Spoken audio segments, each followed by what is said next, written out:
बोले राजा रामचंद्र भगवान की जय। वीरेंद्र लाल महाराज की जय। गजानंद गणपति महाराज की जय। आज हम श्री राम चरितमानस के पंचम दृश्य पर चर्चा करेंगे। अभी तक कुल 14 दृश्य हुए हैं।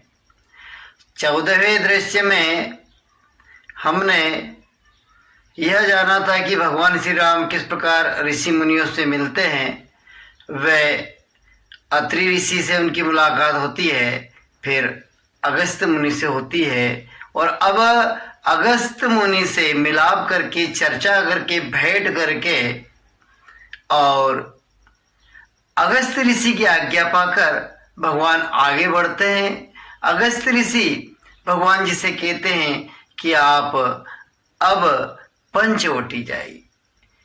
पंचवटी जो दंडक वन में है, प्रभु दंडक वन में जाते हैं, जटायु से मिलते हैं और वहीं पर माँ गोदावरी के तट पर पर्णकुटी बनाते हैं और पर्णकुटी बनाकर कुछ दिनों निवास करते हैं। आइए अब हम वहाँ पर हमारे राघव सरकार क्या क्या लीलाएं करते हैं उनके बारे में जानते हैं। बोले राजा रामचंद्र भगवान की जय। आइए वहां पर तुलसीदास जी क्या प्यारी बात कहते हैं अगस्त्य ऋषि के द्वारा।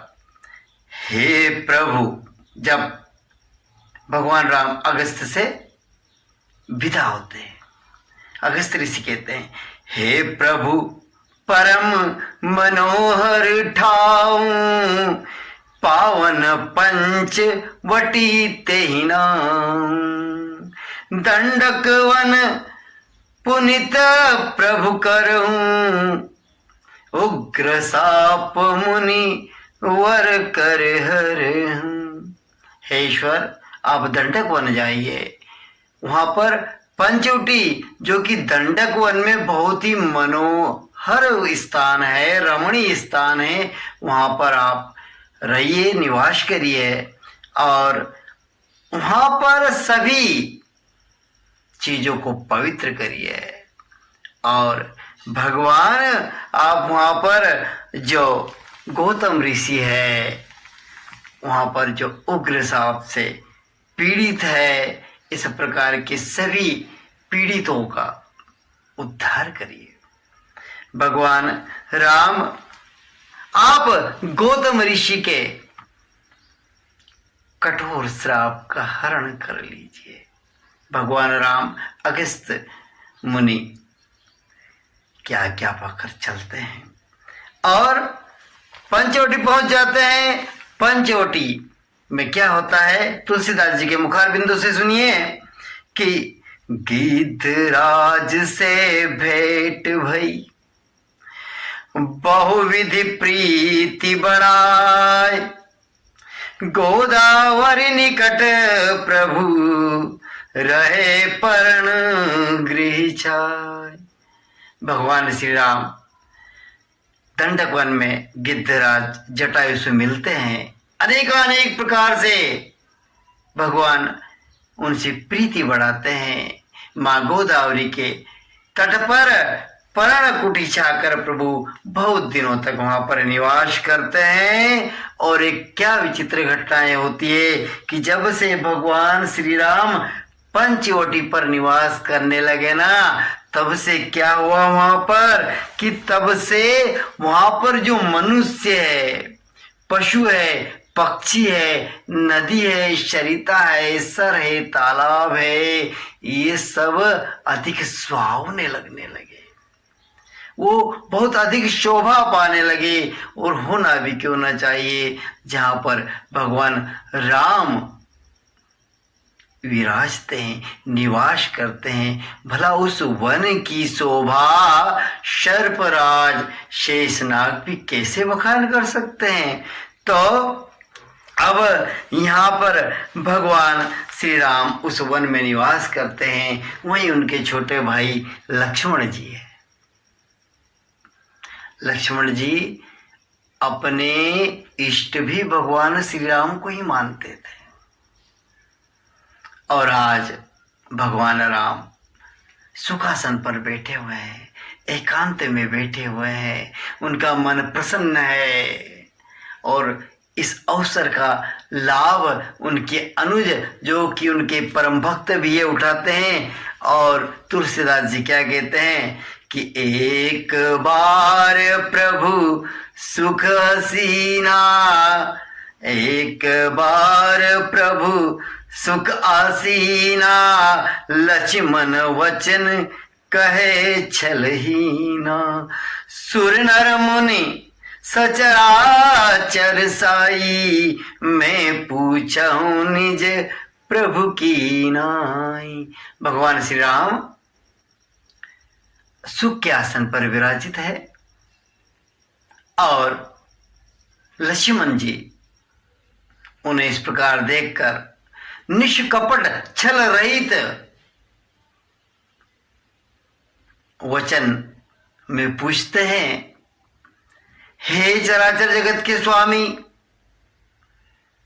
देवता मनुष्य सकल सृष्टि के स्वामी, मैं आपसे मेरे प्रभु की तरह, जो मेरे आराध्य है उनकी तरह आपसे मैं कुछ बातें पूछता हूं कि आप में मेरी भक्ति कैसे दृढ़ हो सके, मैं आपके चरणों की भक्ति कैसे पा सकूं,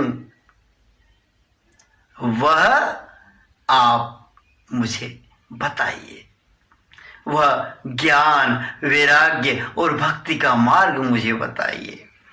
तो भगवान लक्ष्मण जी कहते हैं श्री राम से, मोहि समुझाई कहूं सोई देवा, सब तजी करो चरण रज सेवा, कहूं ज्ञान विराग अरुमाया, कहूं सो भगति करहूं जहि दाया।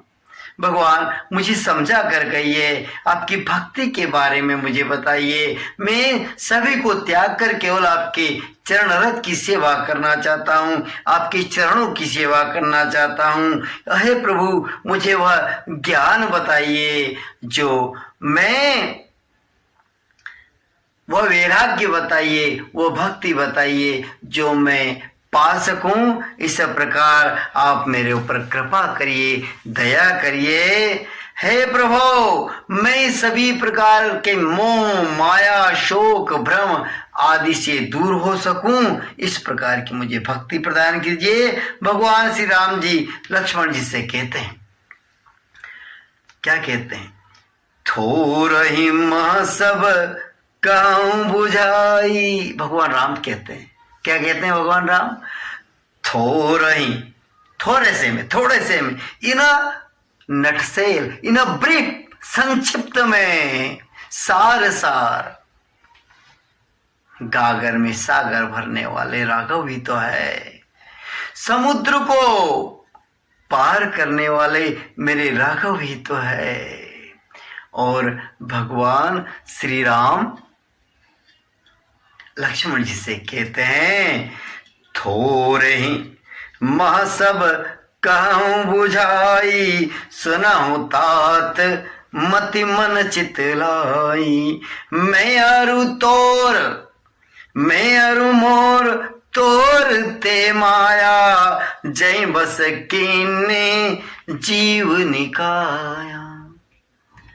भगवान श्री राम जी कहते हैं, हे लक्ष्मण मैं आपको थोड़े में ही बहुत कुछ समझा रहा हूं, सारांश में ही समझा रहा हूं।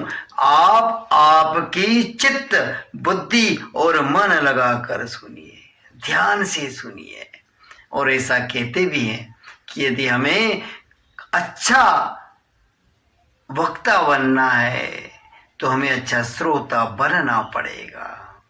और कोई भी बात जब हम सुने, ध्यान से सुनेंगे, मन लगाकर सुनेंगे, चित्त से सुनेंगे और वहीं पर ध्यान केंद्रित करके सुनेंगे तो निश्चित रूप से वह बातें हमें बहुत ही स्पष्ट होगी। तो भगवान श्री राम यहाँ पर कहते हैं कि हे लक्ष्मण, यह जो जगत है मैं और मेरे में लगा रहता है, तू और तेरे में लगा रहता है, तो यह सब माया है। मैं और मेरा, तू और तेरा, यह सब माया है।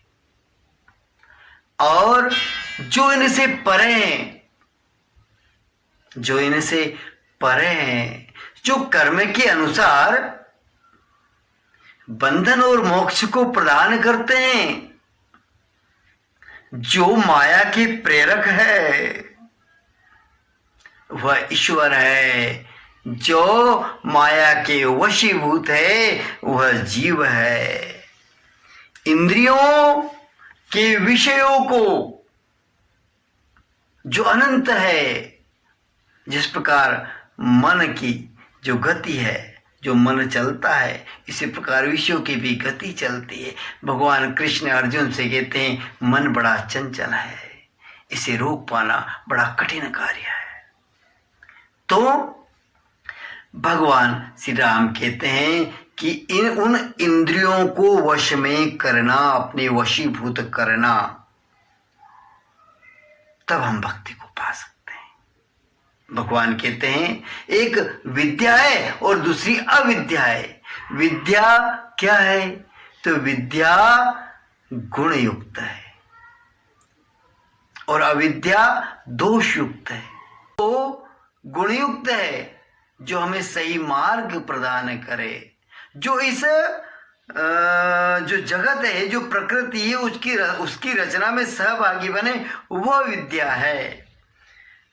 विद्या गुणयुक्त है जो हमें रचनात्मक कार्यों के लिए प्रेरित करती है, ईश्वर की भक्ति के लिए प्रेरित करती है। इस प्रकार भगवान राम उन्हें अर्थात भगवान लक्ष्मण जी को समझाते हैं जीव क्या है? जो माया को नहीं समझ सकता, ईश्वर को नहीं समझ सकता और स्वयं को भी नहीं समझ सकता, वह जीव है। लक्ष्मण जी कहते हैं राम जी मुझे आप जीव और ईश्वर के बारे में बताइए। तो भगवान राम बहुत ही सुंदर सी बात कहते हैं कि जो माया को नहीं समझता, जो ईश्वर को नहीं समझता, जो स्वयं को भी नहीं समझता, वह जीव है। और जो माया से परे हैं, जो माया के प्रेरक है, जो कर्म के अनुसार बंधन और मोक्ष को देने वाले हैं, वह ईश्वर है। बोलो राजा रामचंद्र भगवान की जय, गोपाल कृष्ण भगवान की जय। इस प्रकार बहुत सारी बातें बताकर भगवान श्री राम लक्ष्मण जी को ज्ञान, वैराग्य और भक्ति के बारे में बताते हैं। फिर इस प्रकार कई दिनों तक चर्चाएं चलती रहती है। आगे के पंचम दृश्य में हम शूर्पणखा की कथा सुनेंगे।